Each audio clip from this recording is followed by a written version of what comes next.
परम सत्कारयोग गुरु खालसा साध संगत जी, सतगुरु जी की बख्शिश की हुई गुरु फतेह दास वालों हाथ जोड़ के शीस नवा के निमरता सहन भलाई प्रवान होवे जी। वाहिगुरु जी का खालसा वाहिगुरु जी की फतेह।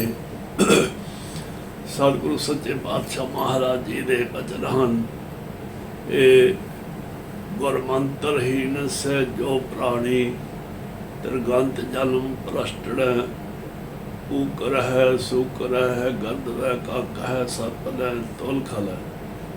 गुरमंत्र तो हीना पुरुष जिहड़ा गुरु वाला नहीं, वो किहड़ियां जोनां विच घुमदा ते किहड़े कष्ट भोगदा। गुरु साहब जी ने अपने पवित्र श्री मुख वांग बाणी अंदर दस्या है। ते दूसरे एक जगह होर सतगुरु जी फरमान करते हैं, गुर बिन घोर अंधार गुरु बिन समझ ना आवे, गुर बिन सुरत न सिद्ध गुरु बिन मुक्त ना पावे। एक जगह होर सतगुरु जी फरमान करते हैं, सतगुर बाजो गुर नहीं कोई निगुरे का है नाम बुरा। साध संगत जी, सतगुरु सच्चे पातशाह महाराज जी ने पहले जामे विच ही ये गल समझा दी सी अपने गुरसिखां नूं कि शरीर गुरु ने शब्द गुरु है। जदों सतगुरां ने बचन सिद्धा ने पूछया तुहाडा गुरु कौन है, तुसीं किस दे चेले हो, तो सतगुरु सच्चे पातशाह महाराज जी ने बचन कीते सन, शब्द गुरु सुरत धन चेला। फिर सतगुरु सच्चे पातशाह तीसरे पातशाह जी ने आज्ञा की, बाहो बाहो बाणी निरंकार है इस जेवड़ा वर्णन कोय। चौथे पातशाह जी ने इस गल होर परपक्क किया ते आज्ञा की, बाणी गुरु गुरु है बाणी दो बारी कहा पक्का करने वास्ते। बिच बाणी अंमृत सारे गुरबाणी कह सेवक जन मानै, पर तख गुरु निस्तारे। शहीदां दे सिरताज शांति दे पुंज बाणी के मोहे सतगुरां ने बचन कीते, तुर की बाणी आई तिन सगदी चिंत मिटाई। गुरबाणी इस जग मह चानण कर्म बसै मन आए।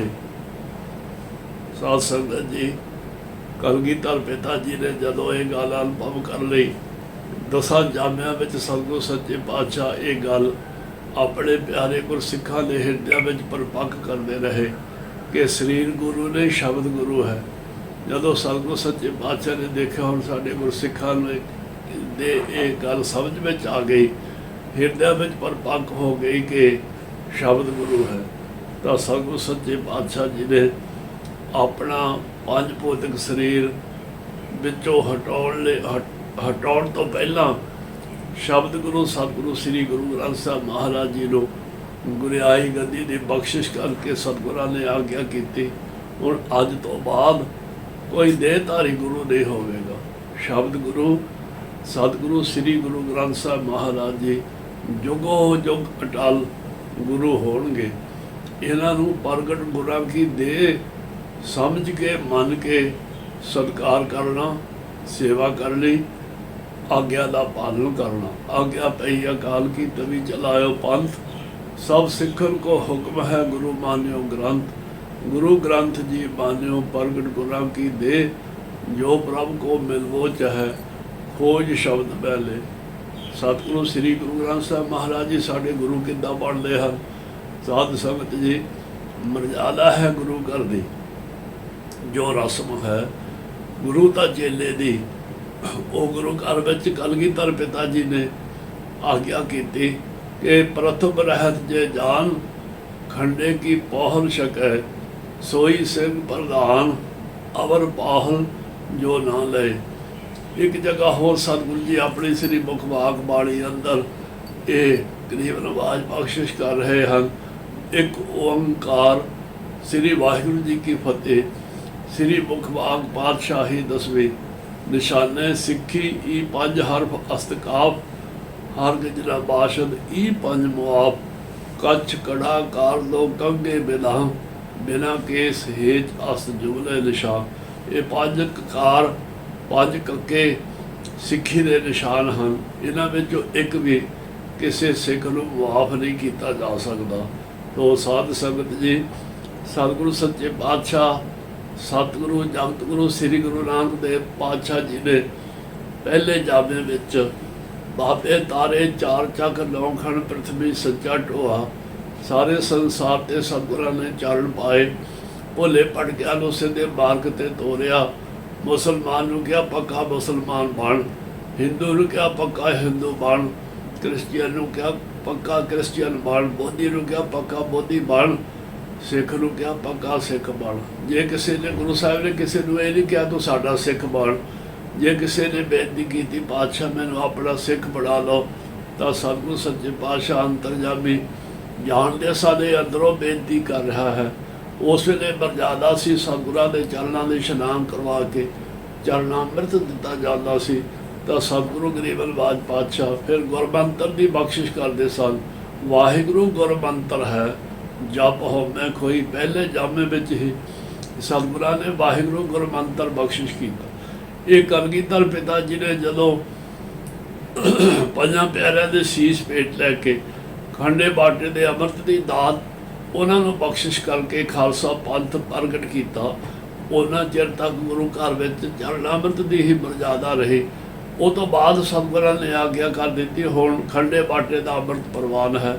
ਚਰਨ ਅੰਮ੍ਰਿਤ ਦੀ ਜੋ ਮਰਜ਼ਾਦਾ ਹੈ ਇਹ ਸਦਾ ਵਾਸਤੇ ਸਮਾਪਤ ਹੈ। ਜੇ ਕੋਈ ਕਰੇ ਤਾਂ ਮਨਮਤ ਹੈ। ਤੋ ਫਿਰ ਗੁਰੂ ਸਾਹਿਬ ਜੀ ਨੇ ਪੰਜਾਂ ਪਿਆਰਿਆਂ ਦੇ ਸੀਸ ਭੇਟ ਲੈ ਕੇ ਗਰੀਬ ਨਿਵਾਜ ਪਾਤਸ਼ਾਹ ਜੀ ਨੇ ਉਹਨਾਂ ਨੂੰ ਅੰਮ੍ਰਿਤ ਦੀ ਦਾਤ ਬਖਸ਼ਿਸ਼ ਕੀਤੀ। ਪੰਜ ਚੂੜੇ ਮੁੱਖ ਵਿੱਚ ਪਾਏ, ਪੰਜ ਨੇਤਰਾਂ ਵਿੱਚ ਪਾਏ, ਪੰਜ ਸੀਸ ਵਿੱਚ ਪਾਏ, ਫਿਰ ਪੰਜ ਰਹਿਤਾਂ ਬਖਸ਼ਿਸ਼ ਕੀਤੀਆਂ ਤੇ ਪੰਜ ਬਾਣੀਆਂ ਬਖਸ਼ਿਸ਼ ਕੀਤੀਆਂ। ਵਾਹਿਗੁਰੂ ਗੁਰਮੰਤਰ ਤੇ ਮੂਲ ਮੰਤਰ ਬਖਸ਼ਿਸ਼ ਕੀਤਾ ਸਤਿਗੁਰੂ ਸੱਚੇ ਪਾਤਸ਼ਾਹ ਜੀ ਨੇ। ਇਹ ਮਰਜ਼ਾਦਾ ਹੈ ਗੁਰੂ ਘਰ ਵਿੱਚ। ਜੇ ਕਿਸੇ ਨੇ ਮਾਈ ਭਾਈ ਨੇ ਕਿਸੇ ਪ੍ਰਾਣੀ ਨੇ ਗੁਰੂ ਵਾਲਾ ਬਣਨਾ ਹੋਵੇ ਤਾਂ ਪਹਿਲਾਂ ਖੰਡੇ ਬਾਟੇ ਦਾ ਅੰਮ੍ਰਿਤ ਛਕੇ, ਅੰਮ੍ਰਿਤ ਛਕ ਕੇ ਫਿਰ ਰਹਿਤ ਦਾ ਧਾਰਨੀ ਹੋਵੇ, ਗੁਰੂ ਕੀ ਬਾਣੀ ਦਾ ਨਿਤਨੇਮੀ ਹੋਵੇ। ਇਹ ਮਰਜ਼ਾਦਾ ਹੈ ਗੁਰੂ ਘਰ ਦੀ। ਉਹ ਸਾਧ ਸੰਗਤ ਜੀ, ਗੁਰੂ ਸਾਹਿਬ ਜੀ ਨੇ ਜੋ ਬਖਸ਼ਿਸ਼ਾਂ ਕੀਤੀਆਂ ਹਨ, ਪੰਜ ਰਹਿਤਾਂ, ਕੜਾ ਕੜੇ ਦਾ ਮਤਲਬ ਕੀ ਹੈ? ਕੜਾ ਸਾਧ ਸੰਗਤ ਜੀ ਸਾਡੇ ਹੱਥਾਂ ਨੂੰ ਗੁਰੂ ਸਾਹਿਬ ਜੀ ਨੇ ਕੜਾ ਪਾ ਕੇ ਇਹਨਾਂ ਹੱਥਾਂ ਨੂੰ ਮਾੜੇ ਕੰਮ ਕਰਨ ਤੋਂ ਰੋਕਿਆ, ਕਿਸੇ ਨੇ ਜ਼ੁਲਮ ਕਰਨ ਤੋਂ ਰੋਕਿਆ, ਚੋਰੀ ਕਰਨ ਤੋਂ ਰੋਕਿਆ, ਝੂਠੇ ਦਸਖਤ ਕਰਨ ਤੋਂ ਰੋਕਿਆ। ਜੇ ਕਦੀ ਕਿਤੇ ਭੁੱਲ ਭੁਲੇਖੇ ਇਹ ਹੱਥ ਮੋਰੇ ਵਧੇ ਕੋ ਮਾੜਾ ਕੰਮ ਕਰਨ ਲਈ, ਚੋਰੀ ਕਰਨ ਲਈ, ਕਿਸੇ ਦੇ ਜ਼ੁਲਮ ਕਰਨ ਲਈ, ਕੜਾ ਇਸ ਗੱਲ ਦੀ ਚੇਤਾਵਨੀ ਦਿੰਦਾ ਗੁਰਸਿੱਖਾ ਤੂੰ ਗੁਰੂ ਸਾਹਿਬ ਜੀ ਦਾ ਗੁਰਸਿੱਖਿਆ ਤੇਰੇ ਵਾਸਤੇ ਕੰਮ ਉਚਿਤ ਨਹੀਂ। ਜਿਸ ਤਰ੍ਹਾਂ ਕੜਾ ਹਰ ਵੇਲੇ ਕੜਿਆ ਰਹਿੰਦਾ, ਲਿਖਦਾ ਨਹੀਂ, ਇਸੇ ਤਰ੍ਹਾਂ ਆਪਣੇ ਮਨ ਨੂੰ ਕੜ ਕੇ ਰੱਖਣਾ, ਭਾਵ ਕਰੜਾ ਕਰਕੇ ਰੱਖਣਾ, ਮਾੜੇ ਕੰਮਾਂ ਵੱਲੋਂ, ਮਾੜੀ ਸੰਗਤ ਵੱਲੋਂ ਉਹਨੂੰ ਰੋਕ ਕੇ ਰੱਖਣਾ। ਤੇ ਕੜਾ ਸਰਬਲੋ ਦਾ ਹੋਣਾ ਚਾਹੀਦਾ। ਦੂਸਰਾ, ਕਿਰਪਾਨ ਸਤਿਗੁਰਾਂ ਨੇ ਬਖਸ਼ਿਸ਼ ਕੀਤੀ। ਇਹ ਅਕਾਲ ਪੁਰਖ ਵਾਹਿਗੁਰੂ ਜੀ ਦੀ ਸ਼ਕਤੀ ਰੂਪ ਕਿਰਪਾਨ ਹੈ। ਤੇ ਕਿਰਪਾ ਆਨ ਦੋ ਸ਼ਬਦਾਂ ਦਾ ਜੋੜ ਹੈ। ਕਿਰਪਾ ਆਨ ਦੂਜਿਆਂ ਵਾਸਤੇ, ਨਿਮਾਣਿਆਂ ਨਤਾਣਿਆਂ ਤੇ ਉਹਨਾਂ ਦੀ ਸਹਾਇਤਾ ਕਰਨ ਵਾਸਤੇ। ਤੇ ਆਨ ਜੇ ਕਿਤੇ ਖਾਲਸੇ ਪੰਥ ਦੀ ਆਨ ਇੱਜ਼ਤ ਨੂੰ, ਗੁਰੂ ਘਰ ਦੀ ਆਨ ਇੱਜ਼ਤ ਨੂੰ, ਅਣਖ ਨੂੰ ਕਿਤੇ ਕੋਈ ਐਸੇ ਤਰ੍ਹਾਂ ਦੀ ਕੋਈ ਗੱਲ ਆ ਬਣੇ ਤਾਂ ਉੱਥੇ ਇਹਦਾ ਪ੍ਰਯੋਗ ਕੀਤਾ ਜਾ ਸਕਦਾ। ਬਾਕੀ ਸਾਰੇ ਸਮਿਆਂ 'ਚ ਅਕਾਲ ਪੁਰਖ ਵਾਹਿਗੁਰੂ ਜੀ ਦੀ ਸ਼ਕਤੀ ਰੂਪ ਕਿਰਪਾਨ ਸਮਝ ਕੇ ਆਪਣੇ ਗਾਤਰੇ ਮਾਂਜ ਕੇ, ਸੋਧ ਕੇ, ਧੂਫ ਦੇ ਕੇ ਗਾਤਰੇ ਸਜਾ ਕੇ ਰੱਖਣੀ ਤੇ ਸਤਿਕਾਰ ਰੱਖਣਾ। ਕਦੀ ਪੈਰ ਨਹੀਂ ਲੱਗਣ ਦੇਣਾ, ਕਦੇ ਝੂਠਾ ਹੱਥ ਨਹੀਂ ਲਾਉਣਾ। ਕਲਗੀਧਰ ਪਿਤਾ ਜੀ ਦੀ ਸ੍ਰੀ ਮੁਖ ਵਾਕ ਬਾਣੀ ਅੰਦਰ ਗੁਰੂ ਸਾਹਿਬ ਨੇ ਬਚਨ ਕੀਤੇ ਹਨ, ਕਿਰਪਾਨ ਬਾਣ ਧਾਰਿਅਮ ਕਰੋੜ ਪਾਪ ਟਾਰਿਅਮ। ਜਿਹਦੇ ਕੋਲ ਕਿਰਪਾਨ ਹੈ ਸਰਬਲੋ ਦੀ, ਉਹਦੇ ਨੇੜੇ ਇੱਕ ਦੇ ਕਰੋੜਾਂ ਪਾਪ ਉਹਦੇ ਨੇੜੇ ਨਹੀਂ ਆ ਸਕਦੇ। ਸੋ ਗੁਰੂ ਸਾਹਿਬ ਜੀ ਨੇ ਤੀਜੀ ਬਖਸ਼ਿਸ਼ ਕੀਤੀ ਕਛਹਿਰਾ ਜਿਹੜਾ ਜੱਤ ਦੀ ਨਿਸ਼ਾਨੀ। ਤੇ ਇਹ ਇੱਕ ਇੱਦਾਂ ਦਾ ਵਸਤਰ ਆ, ਹੋਰ ਭਾਵੇਂ ਸਾਰੇ ਸਰੀਰ ਦੇ ਵਸਤਰ ਲੈ ਜਾਣ, ਕਿਸੇ युद्ध जंग में किसी कारण करके, पर कशहरा गुरु के सिख दे लक नालों लक वड्डे तो बिना नहीं लै सकता। इस करके ये दूजा कि कशहरा बख्शिश करके गुरु साहब जी ने कहा अपनी धर्म समपत्नी तो बिना, अपने पति परमेश्वर तो बिना, बराबर दियां नूं वीर, छोटियां नूं बच्चे, बड़ियां नूं बजुर्गां समान सत्कार देना, अपने तो बड़ियां नूं मावां समान, अपने बराबर दियां नूं भैणां समान, अपने तो छोटियां नूं धीआं समान, अपनी सिंघनी तो बिना बाकी दियां नूं मावां धीआं भैणां करके सत्कार देना। कलगीधर पिता जी दे श्री मुख वाक बचन हन, सुध जब ते हम धरी, बचन गुर दए हमारे। कलगीधर पिता जी बचन करते हैं, जदों असीं होश संभाली, साडे गुरदेव पिता सतगुरु तेग बहादुर साहब महाराज जी ने सानू ये वचन दिते, हुक्म किया, पूत यह प्रण तोहे, प्राण जब लग घट थारे। हे पुत्र, जिन्ना चिर तेरे शीश के अंदर सुवास हैं, उन्ना चिर ये तै प्राण धारण रखना, प्रतिज्ञा रखनी। ते की निज नारी के संग नहीं तुम नित बढ़ाइयो, अपने घर वाली सिंगनी दे नाल हर रोज निता प्रति वध तो वध प्यार सत्कार रखना। पर नारी की सेज भूल सुपने हो ना जइयो, पर पराई स्त्री का संग भुल के भी सुपने में भी गुरु के सिख ने नहीं करना। इस करके कशहरा जात सत की निशानी गुरु साहब जी ने बख्शिश की। और साथ साथ जी कंघा जिहड़ा है वो केसा में लकड़ी का कंघा होना चाहिए, तो केसा तंदुरुस्त रखने वास्ते, केसा की सफाई करने वास्ते कंघा केसा में सजा के रखना। लोहे का होर किसी मसाले का बनया होया कंघा नहीं, लकड़ी का कंघा चाहिए। केस जिहड़े हन, कंघा जिहड़ा केसा साफ रखता है तो केसा तंदुरुस्त रखता। जिस तरह कंघा केसा साफ रखता तो तंदुरुस्त रखता, इस तरह अब जे केसा एक दिन कंघा ना फेरीए, केस अस्त व्यस्त हो जाते हैं। इस करके हर रोज़ गुरु साहब जी की आग्या, कंघा दोलो वक्त कर, पग चुने कर बांधी। दस्तार जी है ना टोपी मंगने लानी तो ना टोपी मंग रंगनी, कला कला पेज ला के ते फिर झाड़ के चुन के फिर अपने अपने गोदी में सजा के शास्त्र कंघे सजा, फिर केसा में कंघा फेरना। कंघा दोनों वक्त कर, पग चुने कर बांधी, 2 टाइम कंघा करना। अमृत वेले तो कंघा करके ते केसा की संभाल वास्ते नाल केस की दस्तार दबाला सजाना, ते शाम को बराजण तो पहला फिर कंघा करना। क्योंकि रास नूं जे कंघा ना करिए, दोबारा दस्तार ना सजाइए तो दस्तार ढिली होने करके रहत बिसर जाती, दबाला बिसर जाता। दबाला दस्तार हर वेले केसा की संभाल लई ते केसा के सत्कार लई केसा दे नाल अत्यंत जरूरी आ। छोटी दस्तार उतों की दूजी दोहरी दस्तार जिन्होंने आप दबाला कहते हैं, छोटी दस्तार हर वेले लाउणी नहीं, जिदा केस आ इदा ही उस दस्तार जिन्होंने आप केसकी कहने उन्होंने नाल रखना केसा दे। सो जिस तरह कंघा केसा साफ रखता, इस तरह हर रोज़ गुरु के सिख ने अपने हिरदे में भी कंघा फेरना। वो की है, वाहिगुरु गुरमंत्र, मूल मंत्र गुरबाणी का अभ्यास करना। जे एक दिन नितनेम टुट गया, नाम किया चलो अज नहीं करते कोई डर नहीं, कलू कर लवेंगे, कलू फिर बाले ढीठ हो जाना। क्योंकि मन का समाया बुरे काम को ऊठ खलोया, नाम की बेला पै पै सोया, अवसर अपना बुझे ना आना, माया बोहे रंग लपटाना। जदों नाम जपण का बेला होंदा, बाणी का दिन का बेला होंदा, अमृत वेले, उस वेले मन कई बारी कई हुजता करता है, मैनू ताप चढ़ चलिया जी, मेरा सिर दुखदा जी, मेरा लक दुखदा जी, ठहर के उठ जाओ। नहीं, बिल्कुल नहीं। गुर सतगुर का जो सिख खाए सो पल के उठ हर नाम ते आवे, उद्यम करे पल के प्रभाती, इशनान करे अमृत सर नावे। तो इस तरह जे एक दिन नितनेम ना करे, फिर होर बेकार होर विचार हिरदे विच आउणे शुरू हो जाते। कूड़ा कट कट नाल हिरदा रूप जिहड़ा साडा बेड़ा घर है वो भर जांदा। इस करके हर रोज़ निता प्रति अपने हिरदे नूं साफ रखने लई गुरु की बाणी का नितनेम ते सिमरन का अभ्यास ये भी होना अत्यंत जरूरी है।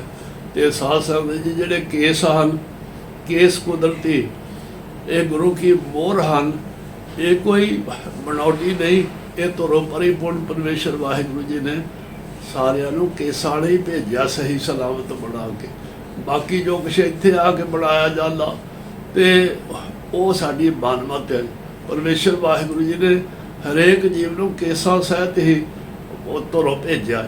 ਤੇ ਕੇਸ ਜਿਹੜੇ ਹਨ ਇਹ ਗੁਰੂ ਕੀ ਮੋਹਰ ਹਨ।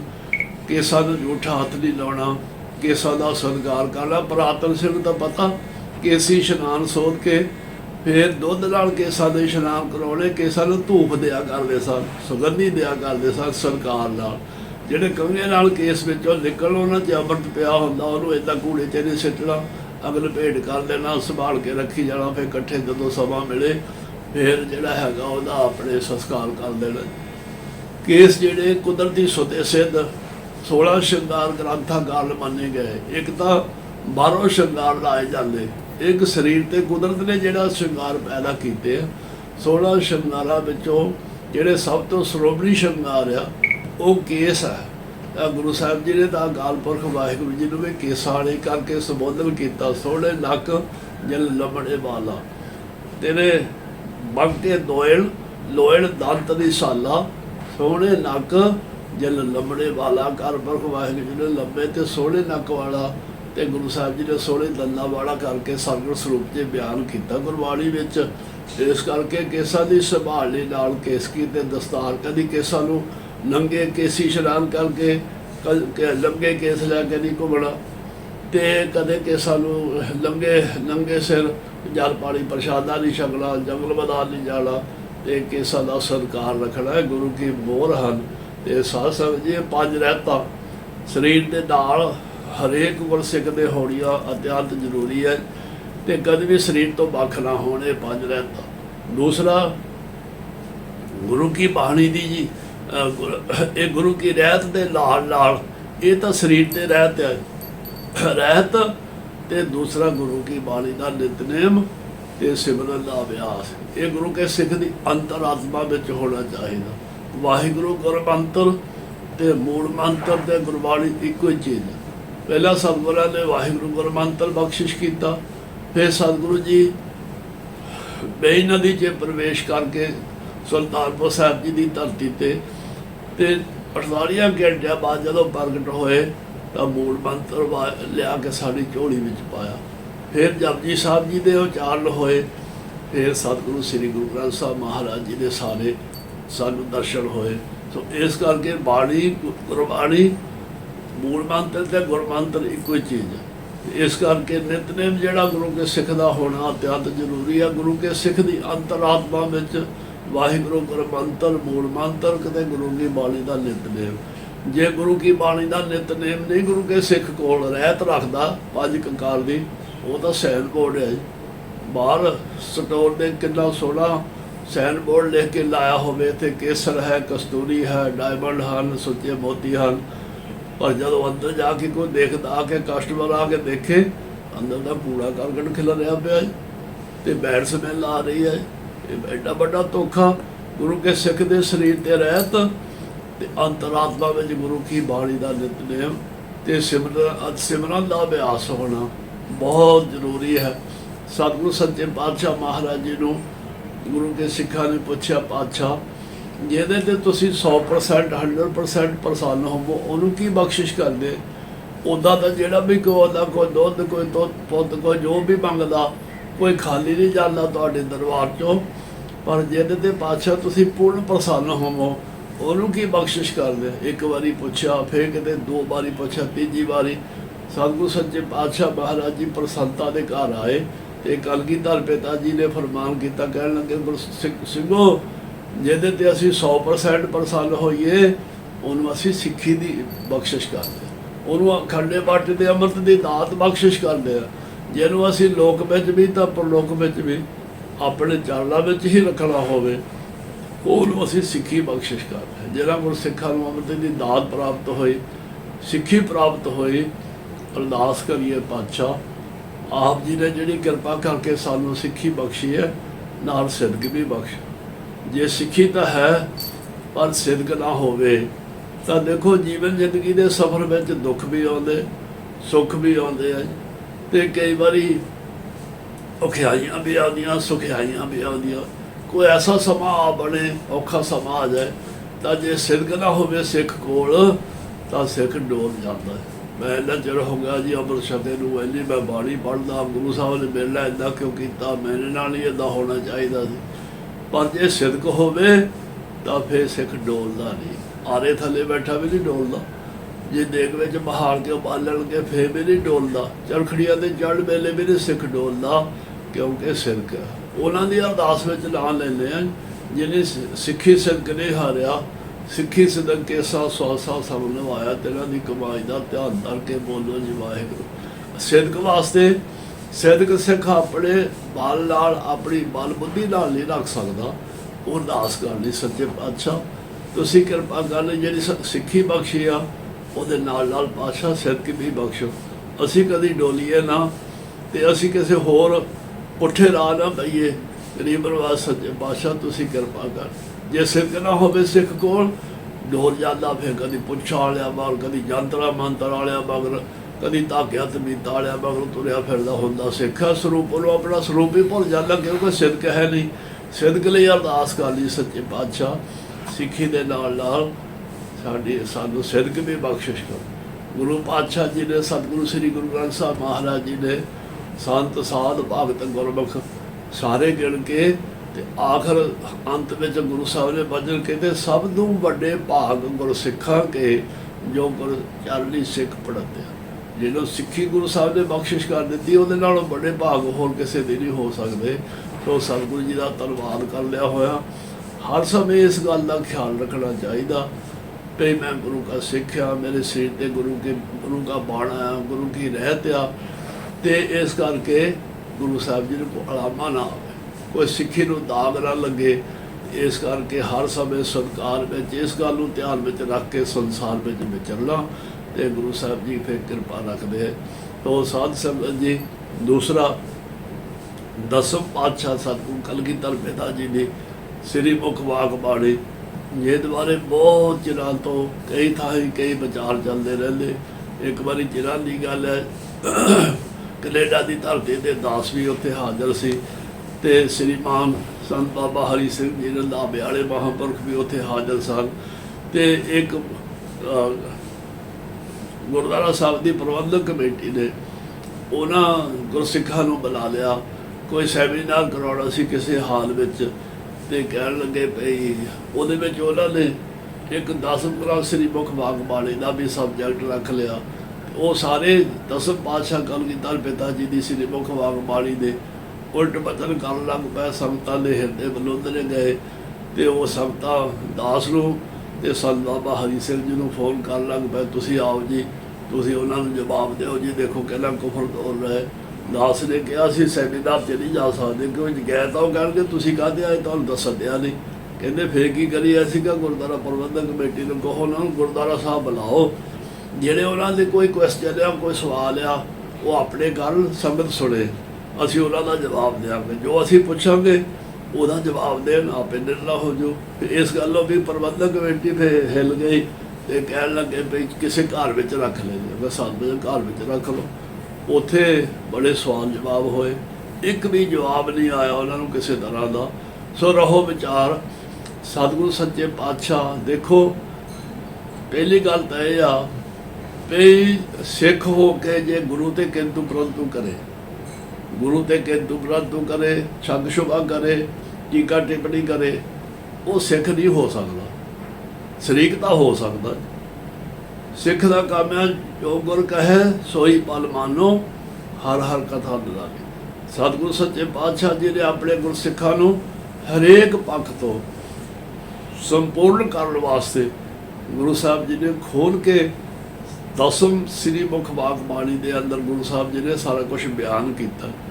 ਜਿਸ ਤਰ੍ਹਾਂ ਸਿਆਣਾ ਪਿਤਾ ਆਪਣੇ ਪੁੱਤਰ ਨੂੰ ਕਿਸੇ ਦੂਰ ਮੰਜ਼ਲ ਤੇ ਤੋਰਨ ਤੋਂ ਪਹਿਲਾਂ ਆਪਣੇ ਕੋਲ ਬਹਾਲ ਕੇ ਸਾਰੀ ਸਿੱਖਿਆ, ਆਉਣੇ ਵਾਲੇ ਖਤਰਿਆਂ ਤੋਂ ਜਾਣੂ ਕਰਵਾਉਂਦੇ ਪਏ। ਜਿਸ ਰਸਤੇ ਤੇ, ਜਿਸ ਸਫ਼ਰ ਤੇ ਬੇਟਾ ਤੂੰ ਜਾ ਰਿਹਾ, ਉਸ ਰਸਤੇ ਵਿੱਚ ਆਹ ਖਤਰੇ ਵੀ ਹਨ, ਇਹਨਾਂ ਤੋਂ ਸਾਵਧਾਨ ਰਹਿਣਾ ਤੇ ਕਿੱਦਾਂ ਬਚਣਾ। ਇਸ ਕਰਕੇ ਆਪਣੇ ਖਾਲਸੇ ਨੂੰ ਕਲਗੀਧਰ ਪਿਤਾ ਜੀ ਨੇ ਸਾਰੇ ਪੱਖਾਂ ਤੋਂ ਅਖਲਾਕ ਦੇ ਪੱਖੋਂ, ਜੀਵਨ ਜ਼ਿੰਦਗੀ ਦੀ ਪਵਿੱਤਰਤਾ ਦੇ ਪੱਖੋਂ, ਰੂਹਾਨੀਅਤ ਦੇ ਪੱਖੋਂ, ਯੁੱਧ ਜੰਗ ਦੇ ਪੱਖੋਂ, ਯੁੱਧ ਜੰਗ ਦੇ ਕਰਤਬਾਂ ਦੇ ਪੱਖੋਂ, ਆਤਮਾ ਕਰਕੇ ਪਰਮਾਤਮਾ ਨੂੰ ਮਿਲਣ ਦੇ ਪੱਖੋਂ ਗੁਰੂ ਸਾਹਿਬ ਜੀ ਨੇ ਆਪਣੀ ਸ੍ਰੀ ਮੁਖ ਵਾਕ ਬਾਣੀ ਦੇ ਅੰਦਰ ਸਾਰਾ ਕੁਝ ਖੋਲ੍ਹ ਕੇ ਲਿਖ ਦਿੱਤਾ। ਕਈ ਐਸੇ ਸ਼ਬਦ ਹਨ ਸਤਿਗੁਰੂ ਸ੍ਰੀ ਗੁਰੂ ਗ੍ਰੰਥ ਸਾਹਿਬ ਮਹਾਰਾਜ ਜੀ ਦੇ ਅੰਦਰ, ਜਿੰਨਾ ਚਿਰ ਤੁਸੀਂ ਪੁਰਾਣਿਕ ਗ੍ਰੰਥ ਨਾ ਪੜ੍ਹੋ ਉਹਨਾਂ ਦਾ ਤੁਸੀਂ ਅੱਖਰੀ ਅਰਥ ਨਹੀਂ ਕਰ ਸਕਦੇ। ਜਿੱਦਾਂ ਸਹੰਸਰਦਾਨ ਦੇ ਅੰਦਰ ਆਇਆ, ਪਰਸੁਰਾਮ ਰੋਵੇ ਘਰ ਆਇਆ, ਅਜਸ ਰੋਵੇ ਭੀਖਾ ਖਾਏ, ਐਸੀ ਦਰਗਾਹ ਮਿਲੇ ਸਜਾਏ, ਰੋਵੇ ਰਾਮ ਨਕਾਲਾ ਪਿਆ, ਸੀਤਾ ਲਖਮਣ ਵਿਛੜ ਗਿਆ, ਜਾਂ ਨਾਰਾਇਣ ਨੇ ਦਸਕਾਏ ਭੂਲੀ ਗਾਵਾਰੀ, ਦੋ ਕਿਰਤ ਸੋ ਕਿਰਤ ਥਾਰੋ ਕਰ ਮਰੀ। ਇੱਕ ਇੱਕ ਪੰਕਤੀ ਦੇ ਅੰਦਰ ਜੇ ਬਾਹਰਲੇ ਅਰਥ ਕਰਨ ਲੱਗੋ ਤਾਂ ਸਾਰੇ ਪੁਰਾਣਿਕ ਗ੍ਰੰਥ ਜਿੰਨਾ ਚਿਰ ਤੁਸੀਂ ਨਾ ਪੜ੍ਹੋ ਉਹਨਾਂ ਚਿਰ ਤੁਸੀਂ ਉਹਦੇ ਅੱਖਰੀ ਅਰਥ ਨਹੀਂ ਕਰ ਸਕਦੇ। ਇਸ ਕਰਕੇ ਗੁਰੂ ਸਾਹਿਬ ਜੀ ਨੇ ਆਪਣੇ ਗੁਰਸਿੱਖਾਂ ਨੂੰ ਵੀ ਹੋਰ ਕਿਸੇ ਪਾਸੇ ਜਾ ਕੇ ਪੁੱਛਣ ਦੀ ਲੋੜ ਨਾ ਪਵੇ। ਜਿਹੜਾ ਯਥਾਰਥ ਸੀ ਮਿਥਿਹਾਸ ਵਿੱਚੋਂ ਛੱਡ ਕੇ ਜਿਹੜਾ ਸਹੀ ਯਥਾਰਥ ਸੀ ਉਹ ਗੁਰੂ ਸਾਹਿਬ ਜੀ ਨੇ ਲਿਖ ਦਿੱਤਾ। ਤੇ ਗੁਰੂ ਸਾਹਿਬ ਸੱਚੇ ਪਾਤਸ਼ਾਹ ਮਹਾਰਾਜ ਜੀ ਦੀ ਸ੍ਰੀ ਮੁਖ ਵਾਕ ਦਸਮ ਬਾਣੀ ਤੋਂ ਬਿਨਾਂ ਨਾ ਗੁਰੂ ਕੇ ਸਿੱਖ ਦਾ ਨਿਤਨੇਮ ਸੰਪੂਰਨ ਹੁੰਦਾ, ਨਾ ਅੰਮ੍ਰਿਤ ਤਿਆਰ ਹੁੰਦਾ। ਪੰਜਾਂ ਬਾਣੀਆਂ ਦਾ ਨਿਤਨੇਮ ਪੰਜ ਪਿਆਰੇ ਸਿੰਘ ਕਰਦੇ, ਪਹਿਲਾਂ ਜਪਜੀ ਸਾਹਿਬ, ਜਾਪ ਸਾਹਿਬ, ਸਵਈਏ, ਕਵਿ ਆਵਾਜ਼, ਬੇਨਤੀ, ਚੌਪਈ ਸਾਹਿਬ, ਆਨੰਦ ਸਾਹਿਬ 40 ਪੌੜੀਆਂ ਸੰਪੂਰਨ ਕਰਕੇ ਫਿਰ ਅੰਮ੍ਰਿਤ ਤਿਆਰ ਹੁੰਦਾ। ਇਸ ਕਰਕੇ ਫਿਰ ਹੁਕਮ ਕਰਦੇ ਗੁਰੂ ਕੇ ਅੰਮ੍ਰਿਤਧਾਰੀ ਗੁਰਸਿੱਖ ਬਾਈ ਭਾਈ ਨੂੰ ਪੰਜ ਪਿਆਰੇ ਸਿੰਘ ਸਾਹਿਬਾਨ ਕਿ ਪੰਜਾਂ ਬਾਣੀਆਂ ਦਾ ਨਿਤਨੇਮ ਕਰਨਾ। ਗੁਰੂ ਕੀ ਬਾਣੀ ਦਾ ਨਾ ਨਿਤਨੇਮ ਸੰਪੂਰਨ ਹੁੰਦਾ ਗੁਰੂ ਕੇ ਸਿੱਖ ਦਾ ਦਸਮ ਪਾਤਸ਼ਾਹ ਮਹਾਰਾਜ ਜੀ ਦੀ ਸ੍ਰੀ ਮੁਖ ਵਾਕ ਬਾਣੀ ਤੋਂ ਬਿਨਾਂ, ਤੇ ਨਾ ਹੀ ਅੰਮ੍ਰਿਤ ਤਿਆਰ ਹੁੰਦਾ ਤੇ ਨਾ ਅਰਦਾਸ ਹੁੰਦੀ ਹੈ। ਜੇ ਗੁਰੂ ਕੇ ਸਿੱਖ ਦੇ ਜੀਵਨ ਵਿੱਚੋਂ ਅੰਮ੍ਰਿਤ ਕੱਢ ਦਿਓ, ਗੁਰੂ ਕੀ ਬਾਣੀ ਦਾ ਨਿਤਨੇਮ ਕੱਢ ਦਿਓ, ਅਰਦਾਸ ਕੱਢ ਦਿਓ, ਬਾਕੀ ਫਿਰ ਕੀ ਹੈ? ਜਿਹਨੂੰ ਤੁਸੀਂ ਗੁਰਸਿੱਖ ਜਾਂ ਸਿੱਖ ਕਹੋਗੇ ਕੁਝ ਵੀ ਨਹੀਂ। ਇਸ ਕਰਕੇ ਵੀਰੋ, ਤੁਹਾਡੀ ਕੋਈ ਵਿਚਾਰ ਹੈ ਕਿਤੇ ਬੈਠ ਕੇ ਤੁਸੀਂ ਵਿਚਾਰ ਕਰ ਸਕਦੇ। ਬੜੇ ਬੜੇ ਵਿਦਵਾਨ ਗੁਰਬਾਣੀ ਦੇ ਖੋਜੀ ਜਿਹੜੇ ਆ ਉਹ ਬੈਠ ਕੇ ਉਹਨਾਂ ਤੁਹਾਡੇ ਸਵਾਲਾਂ ਦਾ ਜਵਾਬ ਦੇ ਸਕਦੇ ਆ। ਤੁਸੀਂ ਵੀ ਸਾਡੇ ਭਰਾ ਹੀ ਆ। ਸ਼ਰੇਆਮ ਗੁਰੂ ਸਾਹਿਬ ਜੀ ਦੇ ਬਚਨ ਨੂੰ, ਬਾਣੀ ਨੂੰ ਪੁੱਠਾ ਸਿੱਧਾ ਬੋਲਣਾ ਇਹ ਬਹੁਤ ਵੱਡੀ ਅਵਗਿਆ ਆ। ਸੋ ਵੀਰਾਂ ਨੂੰ ਹੱਥ ਜੋ ਕੇ ਨਿਰਤਾ ਸਹਿਤ ਬੇਨਤੀ ਆ, ਕਿਤੇ ਕੋਈ ਵਿਚਾਰ ਕਰਨੀ ਹੋਵੇ ਕਰ ਸਕਦੇ। ਹਰੀ ਵੇਲਾ ਆ ਜਾਓ, ਦਾਸ ਨੂੰ ਕਿਤੇ ਸੱਦ ਲਓ। ਹੋਰ ਕੋਈ ਬੜੇ ਬੜੇ ਵਿਦਵਾਨ ਪੰਥ ਵਿੱਚ ਟਕਸਾਲਾਂ ਦੇ ਮੁਖੀ ਤੁਰੇ ਆਉਂਦੇ ਆ, ਉਹਨਾਂ ਨਾਲ ਬੈਠ ਕੇ ਸਿਰ ਜੋੜ ਕੇ ਬੈਠ ਕੇ ਵਿਚਾਰ ਕਰ ਲਈਏ। ਸੋ ਆਪਣਾ ਝੱਗਾ ਚੱਕਰ ਦੇ ਨਾਲ ਆਪਣਾ ਢਿੱਡ ਲੰਗਾ ਹੁੰਦਾ।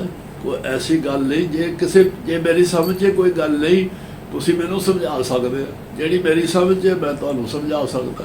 ਆਪਾਂ ਵੀਰ ਭਰਾ ਹੀ ਆ ਸਾਰੇ, ਹੋਰ ਤਾਂ ਕੋਈ ਹੈ ਨਹੀਂ। ਇਸ ਕਰਕੇ ਇਹਨਾਂ ਗੱਲਾਂ ਤੋਂ ਸੰਕੋਚ ਕਰਨਾ ਚਾਹੀਦਾ। ਇਹਨਾਂ ਗੱਲਾਂ ਦਾ ਨੁਕਸਾਨ ਹੁੰਦਾ ਜੀ। ਜਿਹੜੇ ਖਾਲਸੇ ਪੰਥ ਦੇ ਵਿਰੋਧੀ ਆ ਉਹਨਾਂ ਨੂੰ ਫਿਰ ਫਾਇਦਾ ਹੁੰਦਾ, ਉਹ ਫਿਰ ਆਪਣੀ ਮਰਜ਼ੀ ਨਾਲ ਅਰਥ ਕਰਦੇ ਅਤੇ ਆਪਣੀ ਮਰਜ਼ੀ ਨਾਲ ਆਪਣੇ ਪਾਸੇ ਨੂੰ ਲਿਜਾਂਦੇ ਆ ਜੀ। ਇਸ ਕਰਕੇ ਸਾਵਧਾਨ ਹੋਈਏ ਅਤੇ ਸਤਿਕਾਰ ਵਿੱਚ ਸਤਿਗੁਰੂ ਕਲਗੀਧਰ ਪਿਤਾ ਜੀ ਸਾਡੇ ਸਾਰੇ ਖਾਲਸੇ ਪੰਥ ਦੇ ਸਤਿਕਾਰਯੋਗ ਪਿਤਾ ਜੀ ਹਨ। ਉਹਨਾਂ ਦੀ ਸ੍ਰੀ ਮੁਖ ਵਾਕ ਬਾਣੀ ਦੇਖੋ, ਕਈ ਵੀਰ ਕਹਿੰਦੇ ਉਹ ਬਰਾਬਰਤਾ ਨਹੀਂ ਦਿੱਤੀ ਜੀ, ਬਰਾਬਰ ਪ੍ਰਕਾਸ਼ ਕਰਦੇ। ਬਰਾਬਰਤਾ ਤਾਂ ਦੇ ਦਿੱਤੀ ਸੀ, ਸਾਡੀ ਸਮਝ ਵਿੱਚ ਨਹੀਂ ਆਈ। ਤੁਸੀਂ ਕਹੋਗੇ ਕਦੋਂ ਬਰਾਬਰਤਾ ਦਿੱਤੀ ਆ ਜੀ, ਦੱਸੋ ਜੀ। ਬਰਾਬਰਤਾ ਉਦੋਂ ਦਿੱਤੀ ਜਦੋਂ ਪੰਜਾਂ ਪਿਆਰਿਆਂ ਦੇ ਸੀਸ ਭੇਟ ਲੈ ਕੇ ਫਿਰ ਪਾਤਸ਼ਾਹ ਜੀ ਨੇ ਅੰਮ੍ਰਿਤ ਤਿਆਰ ਕੀਤਾ। ਆਪ ਵੀਰ ਆਸਣ ਹੋ ਕੇ ਸਤਿਗੁਰ ਦਰਿਆ ਦਾ ਜਲ ਪਾ ਕੇ ਗੁਰਦੇਵ ਮਾਤਾ ਜੀ ਨੇ ਪਤਾਸੇ ਪਾਏ ਸਰਵਲੋ ਦੇ ਬਾਟੇ ਅੰਦਰ, ਤੇ ਸਰਵਲੋ ਦਾ ਖੰਡਾ ਲੈ ਕੇ ਗੁਰੂ ਸਾਹਿਬ ਜੀ ਨੇ ਬਾਣੀ ਪੜ੍ਹਨੀ ਸ਼ੁਰੂ ਕੀਤੀ। ਪਹਿਲਾਂ ਜਪਜੀ ਸਾਹਿਬ ਪੜ੍ਹਿਆ, ਫਿਰ ਜਾਪ ਸਾਹਿਬ ਨਹੀਂ ਪੜ੍ਹਿਆ, ਉਹਦੇ ਬਾਅਦ ਸਵਈਏ ਨਹੀਂ ਪੜ੍ਹੇ, ਫਿਰ ਕਵਿ ਆਵਾਜ਼, ਬੇਨਤੀ, ਚੌਪਈ ਸਾਹਿਬ ਪੜ੍ਹੀ, ਫਿਰ ਆਨੰਦ ਸਾਹਿਬ 40 ਪੌੜੀਆਂ ਪੜ੍ਹੀਆਂ। ਫਿਰ ਅੰਮ੍ਰਿਤ ਤਿਆਰ ਕਰਕੇ ਫਿਰ ਪੰਜਾਂ ਪਿਆਰਿਆਂ ਨੂੰ ਛਕਾਇਆ। 5 ਰਹਿਤਾਂ ਬਖਸ਼ਿਸ਼ ਕੀਤੀਆਂ, 5 ਬਾਣੀਆਂ ਬਖਸ਼ਿਸ਼ ਕੀਤੀਆਂ, ਬਾਣੀ ਦੇ ਬਾਣਾ ਬਖਸ਼ਿਸ਼ ਕੀਤਾ। ਫਿਰ ਪਾਤਸ਼ਾਹ ਜੀ ਨੇ ਪੰਜਾਂ ਪਿਆਰਿਆਂ ਨੇ ਅੰਮ੍ਰਿਤ ਤਿਆਰ ਕੀਤਾ। ਉਹ ਹੀ 5 ਬਾਣੀਆਂ ਪੜ੍ਹ ਕੇ ਜਪਜੀ ਸਾਹਿਬ, ਜਾਪ ਸਾਹਿਬ, ਸਵਈਏ, ਕਵਿ ਆਵਾਜ਼, ਬੇਨਤੀ, ਚੌਪਈ ਸਾਹਿਬ, ਆਨੰਦ ਸਾਹਿਬ, ਫਿਰ ਪੰਜਾਂ ਪਿਆਰਿਆਂ ਨੇ ਕਲਗੀਧਰ ਪਿਤਾ ਜੀ ਨੂੰ ਅੰਮ੍ਰਿਤ ਛਕਾਇਆ।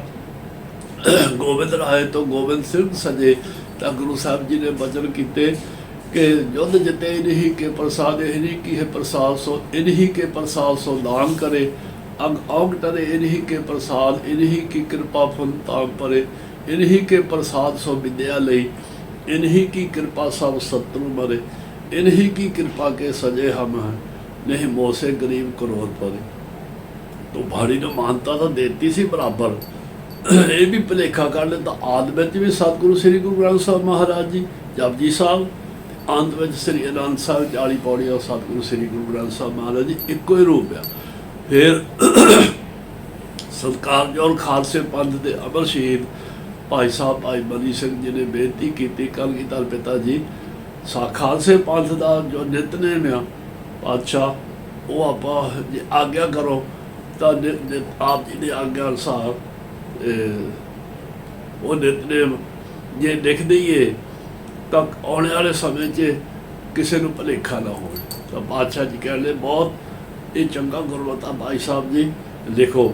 ਪਾਤਸ਼ਾਹ ਕਿਹੜੀ ਬਾਣੀ ਪਹਿਲਾਂ ਲਿਖੀ ਹੈ? ਕਹਿੰਦੇ ਜਪਜੀ ਸਾਹਿਬ, ਫਿਰ ਜਾਪ ਸਾਹਿਬ, ਫਿਰ ਸਵਈਏ, ਫਿਰ ਕਬੇ ਬਾਜ ਬੇਨਤੀ ਚੌਪਈ ਸਾਹਿਬ, ਫਿਰ ਸ੍ਰੀ ਅਨੰਦ ਸਾਹਿਬ 40 ਪੌੜੀ ਲਿਖ ਕੇ ਤਾਂ ਕਲਗੀਧਰ ਪਿਤਾ ਜੀ ਨੇ ਸਾਈਨ ਕੀਤੇ, ਉੱਤੇ ਦਸਤਖਤ ਕੀਤੇ ਆ। ਉਹ ਅਜੇ ਤੱਕ ਸਾਰੇ ਸਬੂਤ ਸਾਰੇ ਪ੍ਰੂਫ ਮੌਜੂਦ ਆ।